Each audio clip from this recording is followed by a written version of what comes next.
Pantazi, welcome back to the channel. We're going to be taking a look at this ancient text here. This is called the Wounded Man, of the Wound Man. It's from medieval times. This particular image is from 1420. But we can see that this is a medical text and an attack text at the same time, just like the Bubishi. Now, there are many correlations with the Bubishi I'm going to make, along with some other texts like Fujitas notes, Hohan Sokens notes, because the techniques are derived from combat, as we can readily see.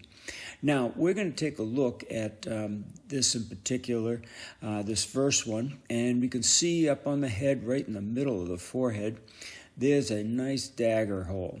Now, that in the Bubishi is under a certain shichin, okay, and that one is for the rat.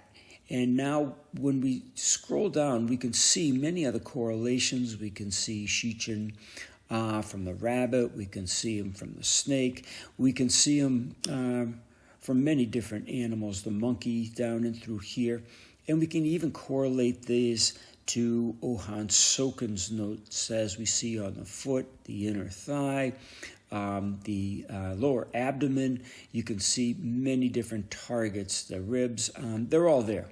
Okay, now let's go scroll down and we're going to take a look at a couple of these other images here. Okay, and here we see another one. I think this is from the 1500s. Check a little later. But we can see similar wounds. Now, not all the ones are the same, but we can start to see a little bit better depiction of the internal organs being later design or later art. And we can see different areas that are being attacked. Now, interesting to note in this one, you can see the spider on the man's thigh, or a bug of some sort. You can start to see down and through here maybe an eel or a snake. Around here we see some mythical creatures. We see dogs, scorpions, nails. Of course, these are the attacks of snakes and different animals. And how it's named in the Bubishi too. The shichin are named after animals or zodiac signs, in particular for the Chinese zodiac. But we can start to see all these different wounds, all right? And they're starting to correlate to the different animals. Now we can start to see a real zodiac appearing, and this is from the 1700s, I believe, and we can start to see that the zodiac sign is tied to a specific target with a rope. Okay, that's kind of odd, but that's the way they projected it back then. Now, we're going to go into taking a look at some of the internal attacks and what they could relate to, and we're going to start to see many different correlations. Now you can see this is getting a little more sophisticated. Not in color, of course, but there's much more text drawn out to it, so it describes it. Now, this text is not in a language I understand. I believe this is to be German or Dutch, but I'm not sure because I'm not versed in either one of those languages. And we can start to see that I just saw both Germany and Antwerp, which is Netherlands or Dutch. Okay, so we can see now an even more depicted colorful chart. Okay, and the heart is seeming to be in the same location on all of these diagrams. Now, we know the heart's not in this location. However, that doesn't mean that the heart isn't reached from that location.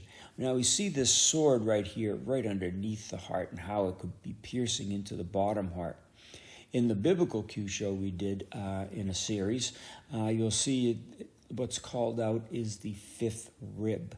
Now that fifth rib is an attack, and it killed a couple people in the Bible, and it was depicted always as the fifth rib. And we went over that in the article, so I won't bore you here, but on how it killed the individuals. You could start to see also the monkey is back in through here. The other zodiac signs of the Shichen are depicted. And we come down to this book in through here. This looks like German, but again, I'm not well versed in it. But you can start to see that these texts were for all sorts of attacks on the human body from warfare.